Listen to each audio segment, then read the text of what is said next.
napakaluma na, parang napakabago pa rin niya tingnan. Yeah, chinecheck ko yung mga drawers. Baka mamaya may laman eh. Baka may naiwanan sila. Tayo pa rin yung CR dito. Ano, madam? Tumuturog na ba yung mga pag-EMF reader natin? Ganun pa rin yung tunog eh. Wala pa na-detect na multo dito. Pero parang bumibilis yung pag-beep niya dito. Pansin ko nga din. Parehas tayo ng EMF reader. Parehas yung beat. Mamaya sa third floor, kinakailangan natin magdasal doon. Para if ever na aalis man tayo, at least nagbigay tayo ng respeto dito sa kanila.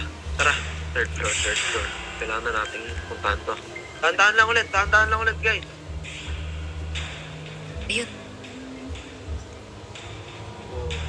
Okay. What do we have here? Oh no! Ano nangyari? May nakita ko dun. Hindi ko lang sure kung nagip ng camera nyo. parang namamalik mata ka lang eh. Yung ano? Yung parang nagpakita kanina. Nasa ilalim tayo, mukhang nandito nga. Wait lang, check natin nga to. Oh no! Uy. Ipatay na naman. May kabaong pa. Kanina pa tayo masyado nag-e-explore eh. Punta tayo dito sa ano to? Close room. Pasok tayo. 1, 2, 3.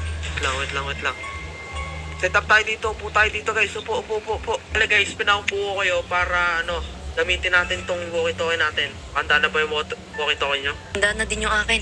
Nakanda na. Bale, itong device na to, hindi lang pang pag-uusap natin.